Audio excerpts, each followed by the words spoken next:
kurikulum 2013, kurikulum darurat, dan kurikulum merdeka dengan standar kompetisi lulusan, standar isi, standar proses.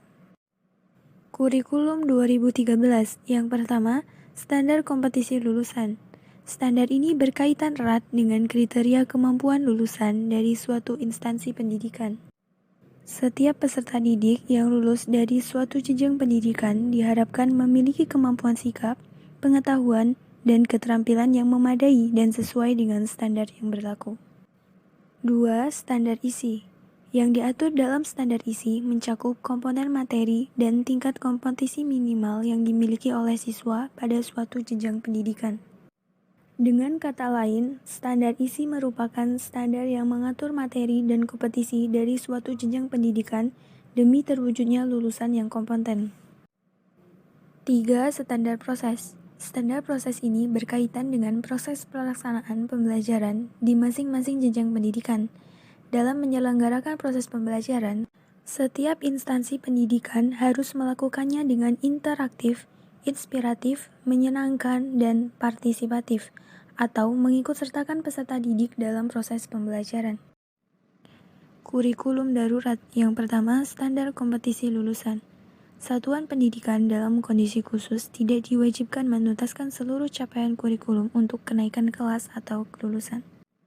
Sebagaimana yang tertuang pada Keputusan Menteri Pendidikan dan Kebudayaan Republik Indonesia Nomor 719/P/2020 tentang pedoman pelaksanaan kurikulum pada satuan pendidikan dalam kondisi khusus.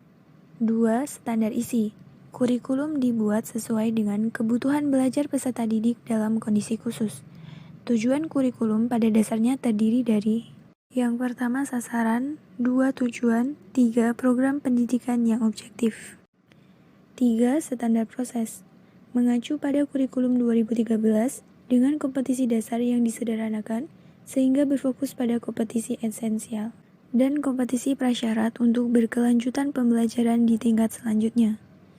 Juga untuk mengurangi beban pendidik dalam melaksanakan kurikulum nasional dan peserta didik dalam penentuan kenaikan kelas dan kelulusan. Kurikulum merdeka. Yang pertama, standar kompetisi lulusan.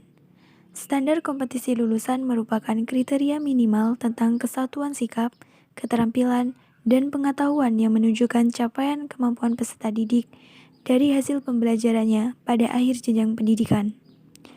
Standar kompetisi lulusan digunakan sebagai pedoman dalam penentuan kelulusan peserta didik dari satuan pendidikan, kecuali bagi pendidikan anak usia dini.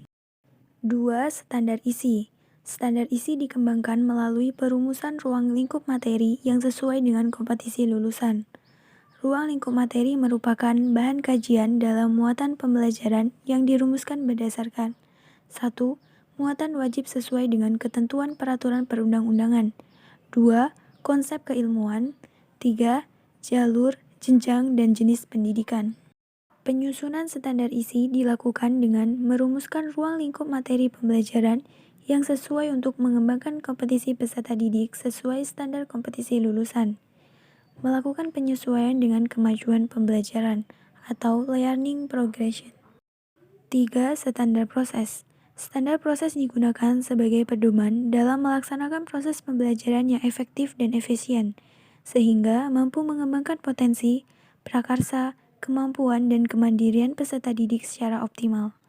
Standar proses meliputi perencanaan, pelaksanaan, dan penilaian proses pembelajaran. Perencanaan pembelajaran merupakan aktivitas merumuskan tujuan belajar dari suatu unit pembelajaran berdasarkan capaian pembelajaran. Merumuskan cara atau langkah-langkah untuk mencapai tujuan belajar, dan merumuskan cara menilai ketercapaian tujuan belajar.